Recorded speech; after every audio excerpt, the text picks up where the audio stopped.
POCSO का आरोप जिन लोगों पर लगा हो, जो फरार चल रहे हो, जिनके खिलाफ गिरफ्तारी के वारंट जारी हो, उन लोगों को एक्सटेंशन देना, इसको छोटा मोटा खेदजनक है तथा संबंधित कर्मियों की लापरवाही एवं कर्तव्यहीनता का द्योतक है। जो भी है कर्मी, उनको चिन्हित किया के खिलाफ नियम सम्मत आवश्यक कार्रवाई की जाए, वो उनसे स्पष्टीकरण मांगा जाए, अनुशासनात्मक कार्रवाई भी की जाए। आपने क्या कार्रवाई, सचिव ने जो आदेश दिए थे, क्या किसी भी कर्मी को चिन्हित करके शोकॉज इस आदेश को तामील में किसी पर भी कोई अनुशासनात्मक कार्रवाई की लिस्ट बनाई थी?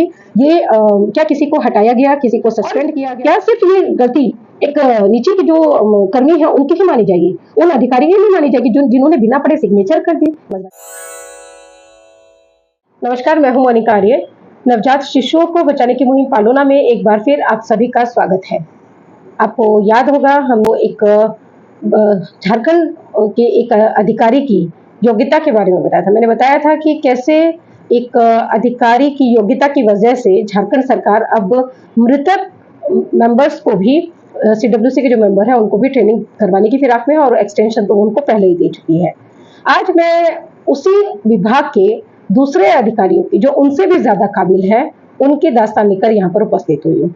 तो आज मैं किनके बारे में बताने वाली हूँ, ये देखना जानना थोड़ा सा दिलचस्प है। दिलचस्प इसलिए है कि ये उस डिपार्टमेंट के सबसे ऊपर के अधिकारी हैं, सबसे बड़े अधिकारी हैं।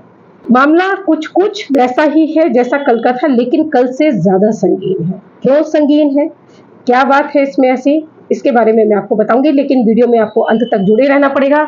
इसके साथ साथ मैं आपसे ये भी अपील करूंगी कि अगर अभी तक आपने पालोना के चैनल को सब्सक्राइब नहीं किया है तो प्लीज उसे सब्सक्राइब कर लें।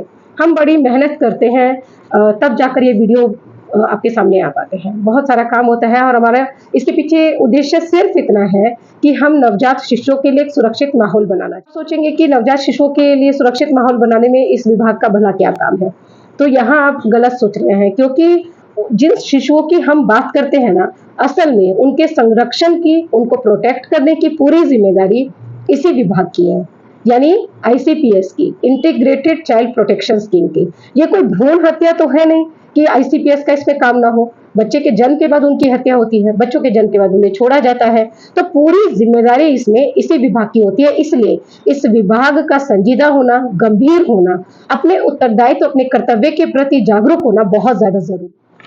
ये जो पेपर मेरे सामने है, मेरे हाथ में है, ये कुछ और ही कहानी कहते हैं। और जब मैं इतनी लापरवाही इन पेपर्स में होते हुए देख रही हूँ, तो मैं इस विभाग से क्या ही उम्मीद करूँ कि ये बच्चों के लिए, नवजात शिशुओं के लिए किसी भी तरह की कोई गंभीरता या सजगता अख्तियार करेगा। एनीवेज, हम चलते हैं आज की इस जो घटनाक्रम पर, जिसके बारे में मैं आपको बताने वाली हूँ। मेरे हाथ में अभी जो ये लेटर है, ये 30 दिसंबर 2024 को जारी किया गया है। जारी करने वाली थी ICPS की डायरेक्टर समीरा S रेड्डी, निदेशक सह सदस्य सचिव, और उन्होंने ये लेटर लिखा था महिला बाल विकास एवं सामाजिक सुरक्षा विभाग के सचिव को।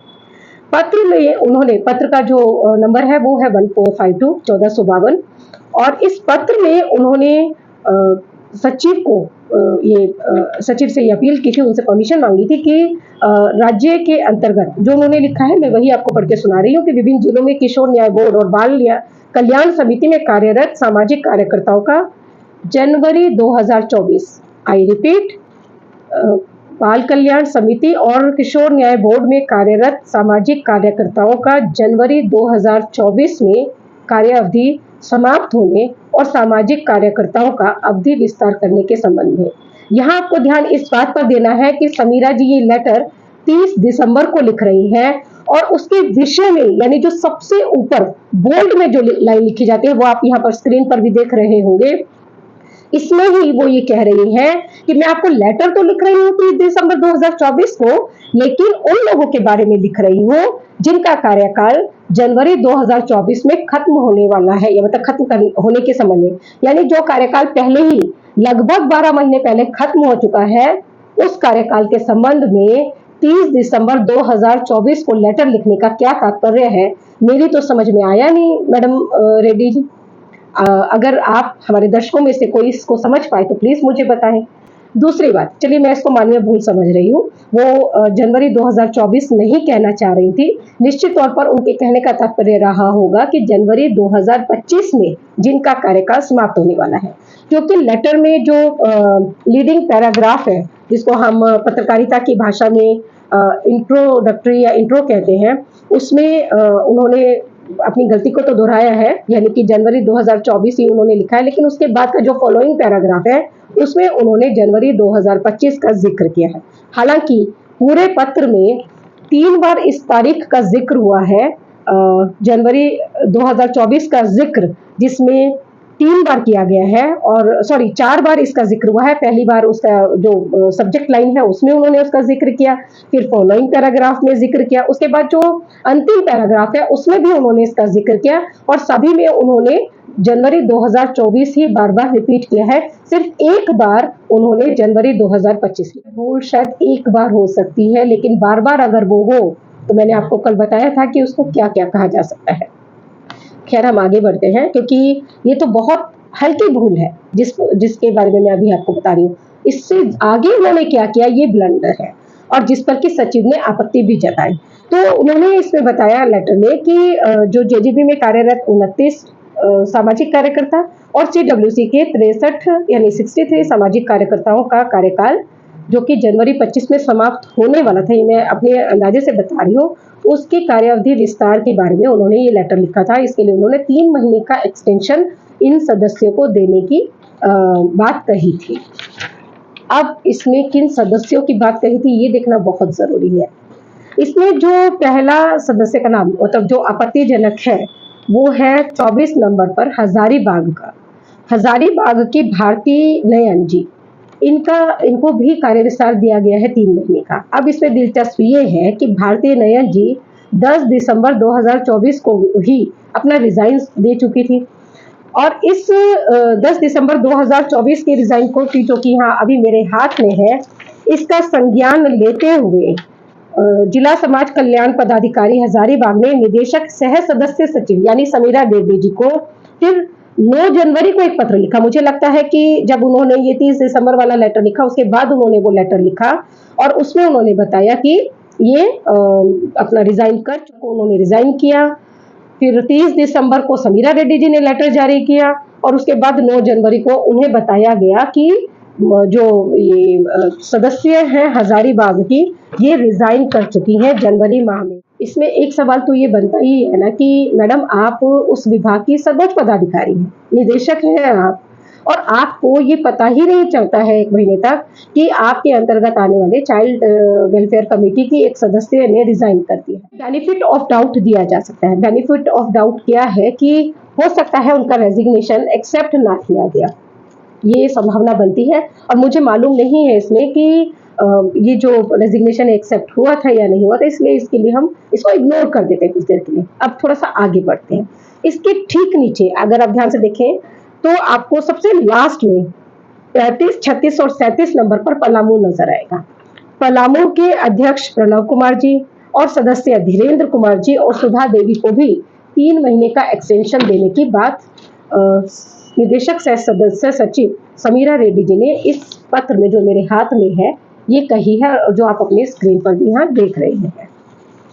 अब पलामू के इन सदस्यों और चेयरपर्सन के साथ ऐसी क्या बात है कि इनका नाम नहीं दिया जा सकता था, ये मैं आपको नहीं, मतलब बताऊंगी तो मैं ही, लेकिन मैं उस लेटर के हवाले से आपको बताऊंगी जो इस लेटर के बाद जो समीरा रेड्डी जी ने सचिव को लिखा था, उसके बाद वहां सरकार के अपर सचिव अभयनंदन अम्बष्ट जी ने निदेशक से सदस्य सचिव समीरा रेड्डी जी को 7 जनवरी 2025 को लिखा था।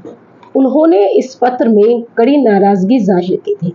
नाराजगी का कारण क्या था ये भी मैं आपको बताऊंगी, और सचमुच वो जो कारण है वो घोर आपत्तिजनक है। मतलब उसमें तो कई लोगों की शायद नौकरी चली जानी चाहिए थी, और कम से कम उनको सस्पेंड तो किया ही जाना चाहिए था, पर विभाग ने क्या कार्रवाई की मुझे इसका कोई अपडेट नहीं है। पहले आप ये सुनिए कि जो अपर सचिव हैं उन्होंने क्या कहा। 7 जनवरी 2025 को अपने पत्रांक 50 में जो अभयनंदन अम्बष्ट जी हैं वो लिखते हैं, उसका जो पार्ट है मैं वो आपको पढ़ के सुना देती हूँ, क्योंकि पूरा लेटर पढ़ने की कोई ज़रूरत मुझे महसूस नहीं हो रही है।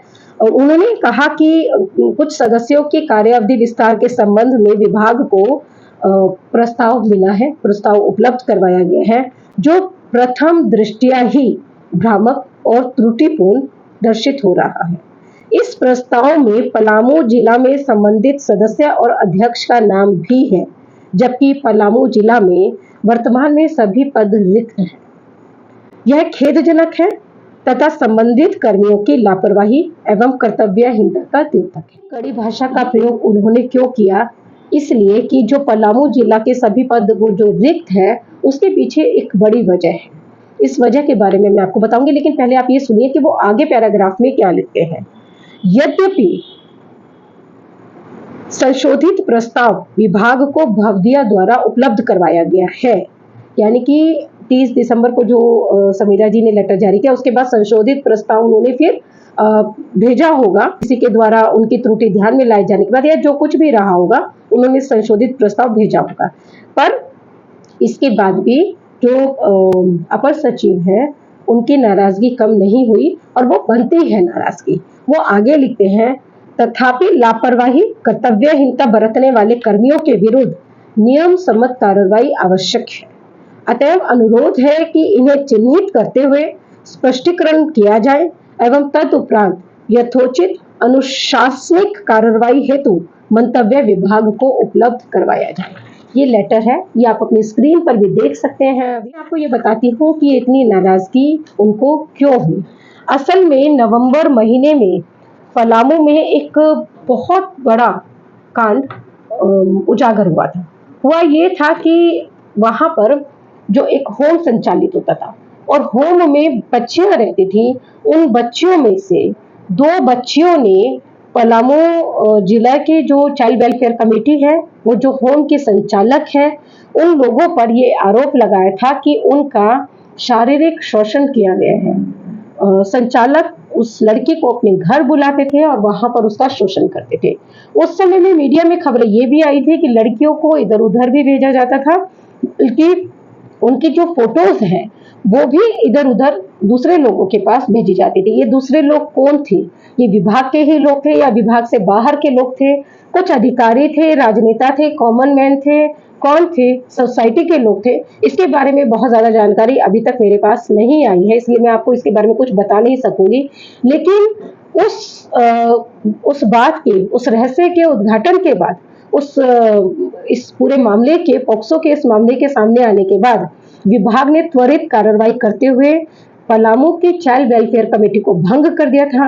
इसके साथ ही जो डिस्ट्रिक्ट चाइल्ड प्रोटेक्शन यूनिट है, उसके सभी अधिकारियों को हटा दिया गया था। उनके खिलाफ वारंट जारी हो गए थे, कई अधिकारी फरार हो गए थे, कुछ लोग उसमें पकड़े भी गए थे। ये स्थिति अभी भी जस की तस बनी हुई है। अभी फिलहाल पलामू का जो कार्य है वो लातेहार सीडब्ल्यूसी को दिया गया है, एक्स्ट्रा प्रभार दिया गया है, तो वो लोग वहां का काम देखें। संगीन आरोप में जिस सीडब्ल्यूसी को भंग कर दिया गया था, जिसके सदस्यों को, जिसके चेयरपर्सन को हटा दिया गया था, उस चेयरपर्सन को, उन सदस्यों को यहाँ राजधानी में बैठी हुई उस डिपार्टमेंट की सर्वोच्च अधिकारी एक्सटेंशन दे रही है। क्यों दे रही है? आखिर इनका क्या नष्ट है? इन्हें क्या लाभ है इससे? क्या ये मामले की लिपापोती करने का एक प्रयास था?